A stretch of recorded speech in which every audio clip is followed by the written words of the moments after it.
My name is Mark Miner. I am an investigative writer and author. In my travels, I've investigated many people and places. Watch as I seek out stories that are typically outside of the box of normal. I am the Seeker.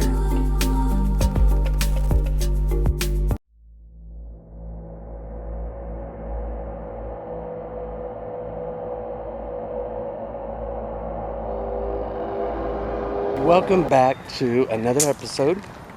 This is part 2 of the Lone Fir Cemetery, and I wanted to come back here and do a part 2 because I really didn't get much time to do it the last time, and we have some really cool stories about this cemetery. Again, this is one of the largest cemeteries in Oregon, and it's right in the middle of Portland, Oregon.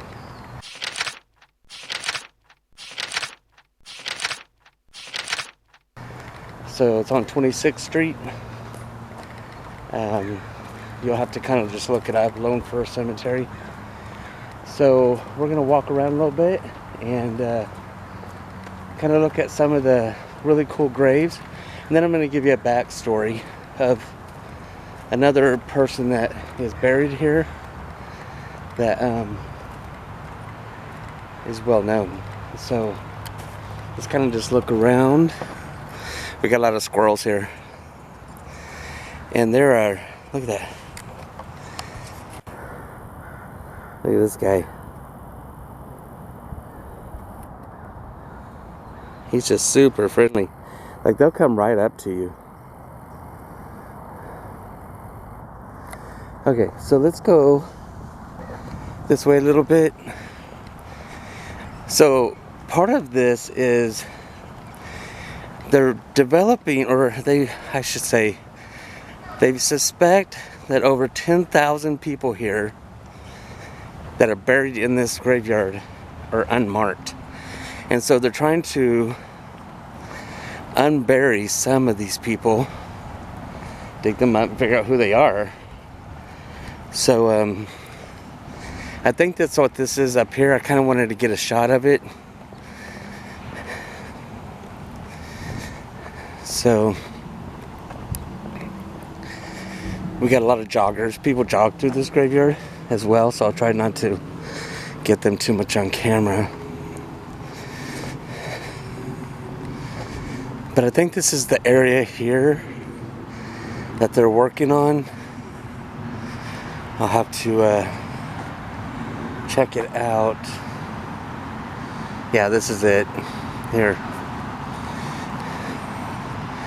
So this is it says many of the men buried at Block 14 helped build Oregon's railway system and the seawall among the Willamette River in Portland. So these are the early Chinese. As you can see, thousands of people traveled by ship from southern China to the United States in the mid to late 1800s. Many performed the most arduous task of building the Pacific Northwest infrastructure and economy, and were underpaid for their work. Over 1,000 of these laborers and later Chinese families were buried here at Block 14, the historic Chinese section of Lone Fir Cemetery.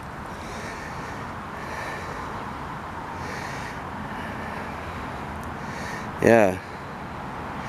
And then it's also so the first Oregon hospital for the insane was located between Southeast 9th and 12th Avenues and today's Belmont and Hawthorne Streets. Its founder, Dr. James Hawthorne, also buried here, became known for the benevolent care practice unprecedented,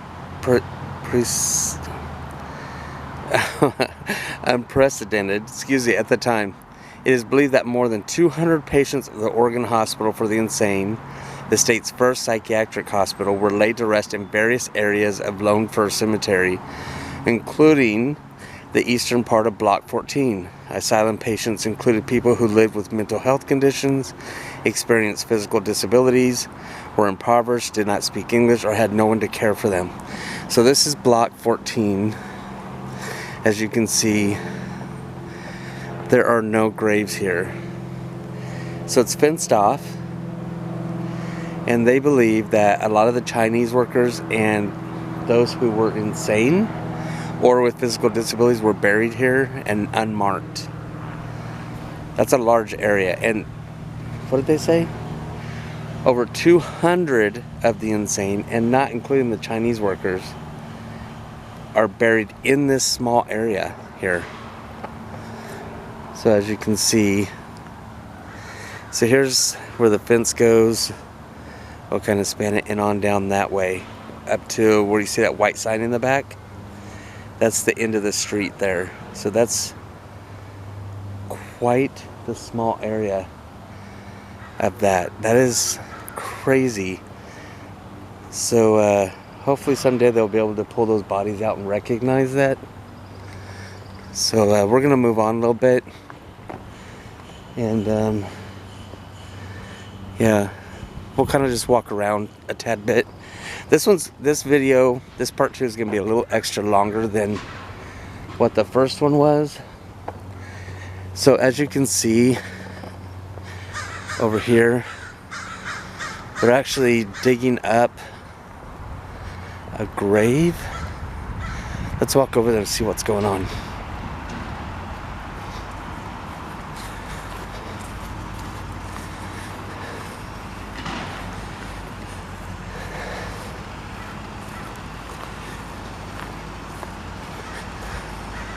Yeah, so they're actually exhuming bodies to get find out who's in there. I mean, right in the middle of the cemetery. So that's what's going on. People hang out here all the time as well.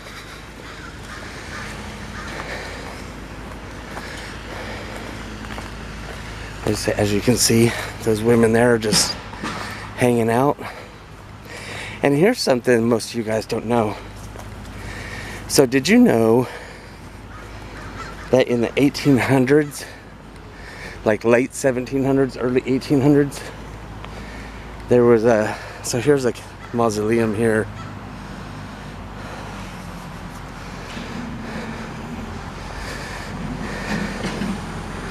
And it looks like they're working on part of the graveyard. So in the late 1700s, early 1800s, there were no city parks. So what people would do is they would come and have picnics, hang out for the day in cemeteries. And you couldn't just walk in. You had to have a ticket. Like, you had to pay to get in. And it was very expensive. That's a cool... Looks like a bed, huh? So you would pay for a ticket, and you'd come in and you would have a picnic with your family, and you know, play football, whatever, right in the middle of all this. Isn't that crazy? So anyways, around the late or early 1900s, they started building city parks, and people just stopped hanging out in these graveyards. I have always been attracted to graveyards, not in a morbid way, but only because it's just a way of showing respect, and it's a quiet place. Obviously, not all these people are out jumping around and screaming. So it's just a really cool place. We got a lot of active crows in here.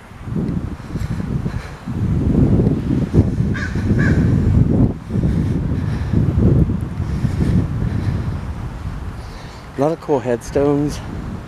Not so many on this side. They're very scattered. It looks like there's some room for future people. But let's move up in through.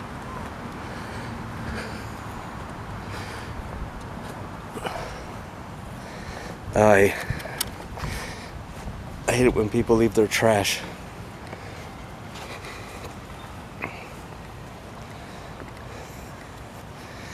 Got a lot of workers out here today. It is a Tuesday, and it's about it's like 9:30, 9 o'clock.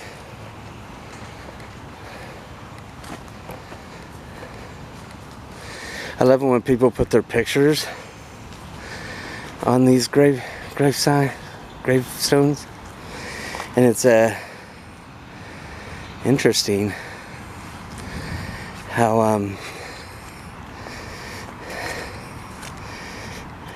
yeah, that's really cool. Wow, she must have been,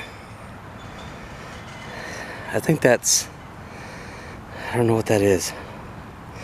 You know what language that is? Let me know. Russian, maybe? I'm thinking. This is really cool. I like the way he's got plants in there. But it's really cool how they got their pictures on there. That is really cool. A lot of great gravestones in here.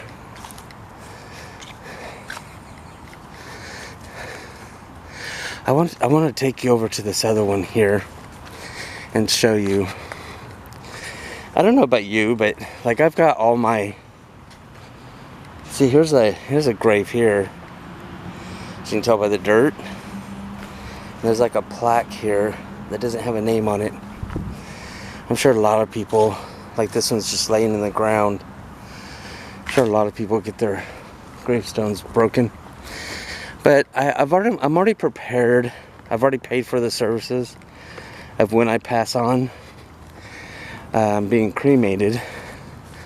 However, I still want a site to where people can come and visit me if they want. And so I often wonder what kind of headstone I want. But I have to say, this is a cool one. And their last name is awesome, Dragonhorn. Isn't that cool? It's got a dragon on the ball. That is super cool. Love that gravestone. But I don't want just like a block of cement. How weird is that? Look at this, guys.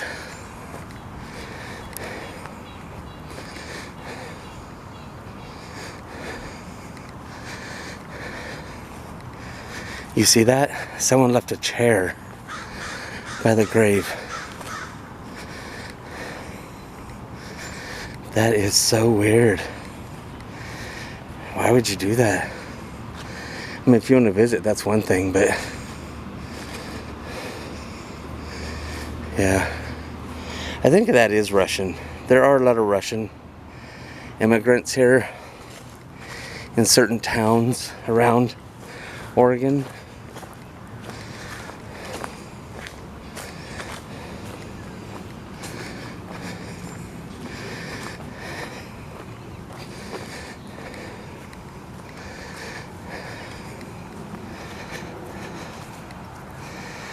So, very beautiful, very peaceful out here.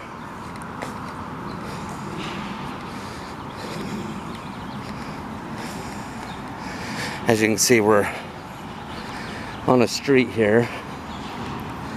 Like I said, this is like right in the middle of downtown Portland.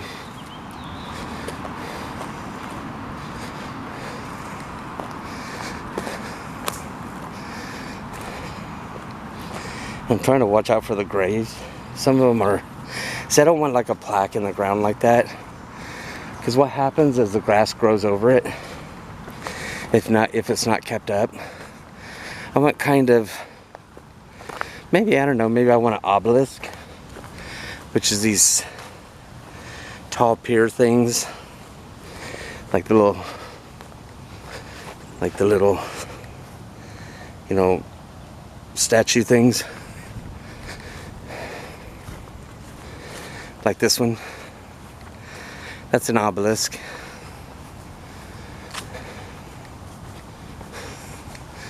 Oh, there's a really big one.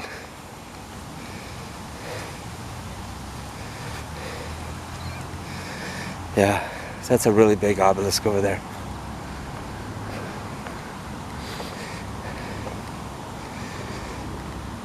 All right.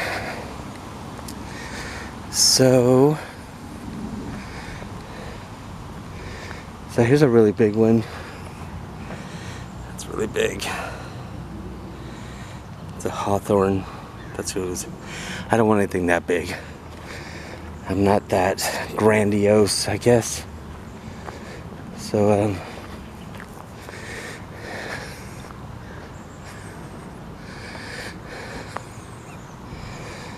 I want to show you this though.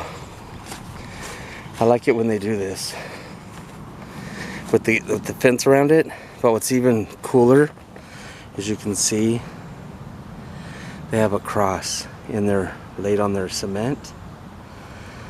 That's kind of cool. People get really creative with some of their graves, and it's just to show, you know, a memoriam of who they were and are still, I guess. I love the trees in here. So beautiful.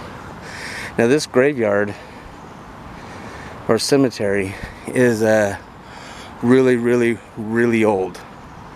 I'm talking, I think the earliest here is 1810, 1820, something like that. I mean, we're talking first settlers here. So, yeah, it's really old. And then, of course, we got a whole bunch of new ones in here. We got some Freemasons, like this.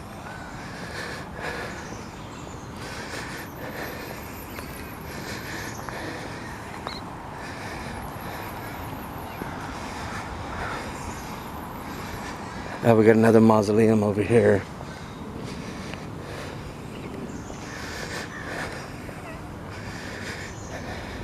Oh, okay, here's the grave I was wanting to look for. So let's go check out the mausoleum, and then I'll take you over to this grave, because those are the people I'm going to tell you the story about. But we'll get there. So let's just check this one out. So this one looks really old, because it's fallen apart. We'll go around it to check it out. So this is the bottler tomb. Efforts are underway to restore the tomb of two trailblazers in the Oregon beer industry, brothers George Michael Bottler and George Frederick Bottler. After immigrating from Germany, the brothers worked as barrel makers in Indiana. They later moved to the Pacific Northwest and established some of the area's first breweries, including City Brewery, the second in Portland. The bottler legacy was cut short when both brothers died during the 1860s. So here's some graves here. And then the tomb, which looks like it's been boarded up with a really heavy door. And I guess they're trying to restore it, because as you can see, it's fallen in. So, I mean, you could probably get inside there, but I mean, why would you do that? So, that's old. That's an oldie though. And then, of course, they got signs on there. Caution falling objects, which you should not be getting inside there anyways. I mean, out of respect, why would you? Okay, so let's go see the grave of the people we're gonna have a story on at the end of this video. It's a very interesting story, kind of like the one I covered in the first part of this episode, or the other episode of the Lone Fir Cemetery. Okay, so here it is. So this is the Stevens, and I love how they had this carved. So we're gonna kind of continue around the graveyard, But I want you to remember this because I'm going to bring up a picture about them later and then tell you about their story. It's a really interesting one.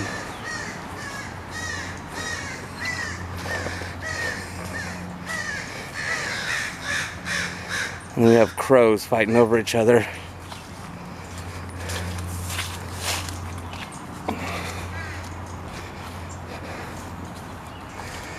All right. So let's check out some of these other graves.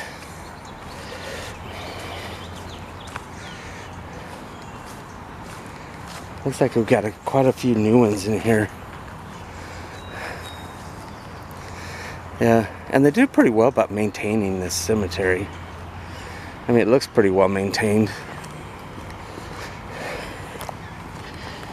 Oh, I thought that was a step. That is not a step. All right.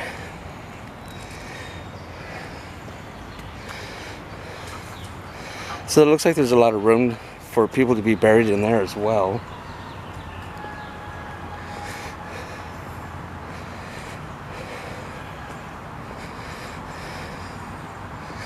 Yeah, the trees are just magnificent here.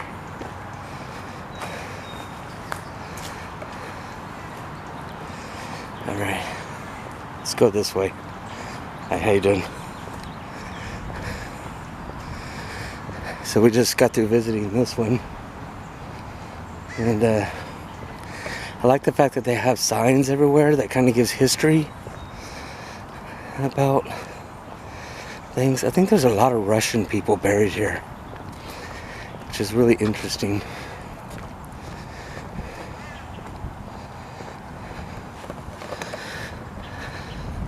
I have to say this is probably one of the best kept cemeteries I've seen.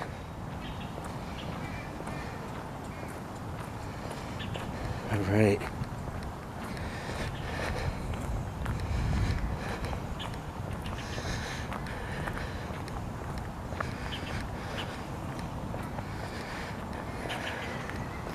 So the last episode I did, I was at Camp Adair, and I ended up walking like 7 miles, and man, it was hot that day. It was like 95 degrees, and I ended up getting a lot of blisters on my feet. And that was 3 days ago. So I'm walking around on blisters right now. So we're not gonna walk too far. Plus, I mean, this graveyard's huge. No way I'd be able to cover it in one day. So, anyways, here, oh, this is really cool. Let's check this one out.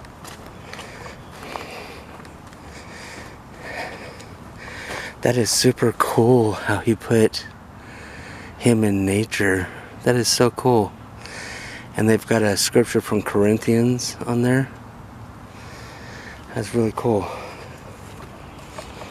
Oh, both sides. That's super cool. Man, that's a way to memorialize somebody.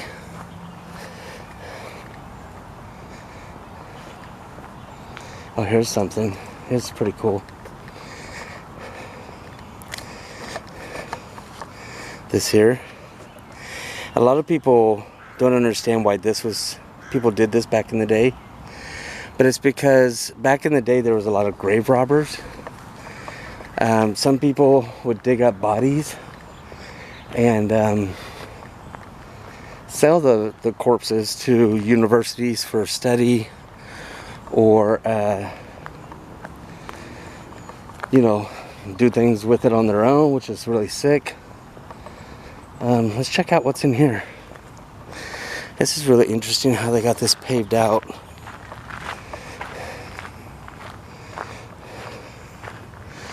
Let's see what it says up here.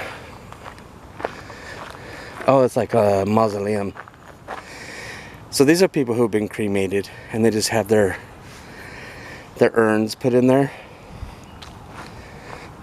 That's super cool. I would want my own gravesite though, my own grave. I don't like the fact that I'm in like a condo for the dead. And here's another mausoleum I want to look at. Hopefully they have like a plaque up there about the history of it.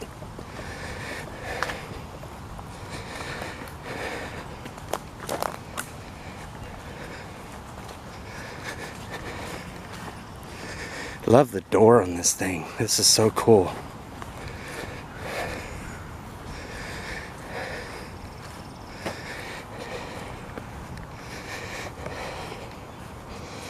Oh, that's really cool how she has her picture on there. That is so cool. Yeah, look at the door on that thing. That is a thick door, let me tell you. But it is falling apart. So I don't see any kind of plaques or anything telling the history of it.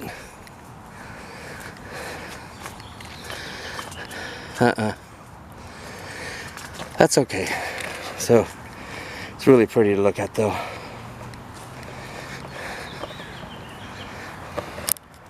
Alright guys, so we kind of walked around most of the cemetery. Main reason why I wanted to come here was because I wanted to see where the unidentified bodies of the Chinese and the people with physical disabilities, and you know, I don't know how you would say that. I don't know what the proper term is now. The people from the insane asylum were buried and unmarked. I wanted to see that. And I wanted to see the gravestone of the people I'm going to do a story on here in a minute. So I know this is a rather long video, but I just wanted you guys to really check out the graveyard and see how beautiful it was, how big it was, and give you the story of the couple that, well, you'll hear about here in a minute. And so this is gonna be the last visit I do here at the Lone Fir Cemetery. But if you're ever in Portland, Oregon, I mean, there's a lot of things to do here, but if you're ever in Portland, Oregon, stop by here. Like I said, it's on 26th Street in downtown Portland. Just Google Lone Fir, LONEFIR Cemetery, and come visit. It's beautiful. It's so beautiful. Alright guys, so remember, stay weird. Remember to always go on adventures. And I want to do a shout out for someone. Her name's Megan Arnold, and she's a survivor. She's a tough woman, let me tell you. But I have a lot of admiration and respect for her. So this video is for you, Megan. And I will see you guys on the next adventure. Thanks for coming with me. Bye. Alright guys, so I just wanted to cover some of the graves here in the cemetery that I found really interesting. So this angel headstone belongs to Ada Smith, who died in 1885. When I saw this headstone, it pulled at my heart. So I took this picture so I could try to find out more at a later date. Turns out that Miss Ada passed away at the age of 6. The angel portion of the statue was stolen about 20 years ago, according to Find a Grave website, and had been missing for about 20 years, but was found in an abandoned warehouse and then later returned, which is phenomenal. So this one here that I had seen before, this is Eric Ladd. He was born as Leslie Carter Hansen in 1920 and died as Eric Ladd in 2000. This particular grave caught my attention earlier from afar due to the iron fence, and when I got closer, this headstone just seemed to be a story begging to be told. So with a little digging, I found Mr. Ladd was a stage name that the actor adopted as his real name. In true infomercial style, that's not all. It turns out Eric Ladd had been dubbed the father of historic preservation in Portland. He saved a good deal of the cast and wrought iron from the 1960s urban renewal and managed to give it a second life at the Pioneer Courthouse Square. But the cast iron around the grave even has its own story. It was salvaged from Mark Twain's New York townhome. Then we move on to the Stevens. I wanted to cover them from the get-go. So this is James B. Stevens, born in 1806, died in 1889, and his wife Elizabeth Stevens, born in 1805 and died in 1887. The front of this grave has a lovely carving of the couple, but when you go around to the back, there's a loving story that states they were married 57 years. 57 years. That's amazing. There are other personalizations that Mr. Stevens felt were important to relay as well. According to the Friends of Lone Fir, they also state he would visit the grave of his wife, waiting to join her hand again in the afterlife. Well, she died in 1887. He died in 1889. So he waited 2 years. And that's not too long. This next one, with the beam of sunlight hitting it, which was so perfect, is James Hanson Frush. He was born in 1836, died in 1883. Here's a good story waiting to be told that even has a tradition attached. Mr. Frush was a bartender in Colburn Barrel's First Street Saloon. In Portland's early days, saloons would serve many functions: hiring halls, community centers, courtrooms, and post offices. This large marble urn sat on the bar at the saloon during holidays. It would be filled with hot toddies that were dispensed free of charge to patrons. When Mr. Frush knew his time was drawing to a close, he asked his boss to have the urn at his headstone. After Mr. Frush passed, his friends would take the urn back to the saloon each holiday season and toast their favorite bartender. That is so cool. So I promised you I was going to talk about the mausoleum, and here we go. According to the Friends of Lone Fir Cemetery, this is the oldest and largest mausoleum on the grounds. Donald Maclay was originally from Scotland and moved with his parents to the U.S. He would move around a bit on the West Coast and eventually settle in Portland with his wife, Martha McCulloch. He had his mausoleum built for her after her death on New Year's Day in 1876, after complications from birthing her fourth child. The Gothic style is reported to be in homage to Mr. Maclay's home in Ross Shire, Scotland. Martha was known for her amazingly landscaped home in Portland. She asked her husband's ship captains to bring her plants from their ports of call, and these would be the basis of Oregon's horticultural industry. The property was later donated to the Episcopal Church and now known as Bishop's Close. Excuse me. I would highly recommend a visit here. Any season, any time to see this amazing mausoleum. Also, Mr. Maclay donated a portion of property to be a park, and we know this as Forest Park, with over 25 miles of hiking trails. Excuse me. The Forest Park is an adorable place, and it's a great hiking place to go. I mean, who doesn't want to go there? It's just a beautiful place. So there's so much more to this graveyard that you just have to go for yourself. One other thing that I found was the actress Alma Lenore Francis, who was an American dancer, singer, and stage actress. She had an international career as a theatrical actress and operatic soprano, and numerous stage productions, as well as a short-lived career in Hollywood, appearing in 3 feature films during the silent era.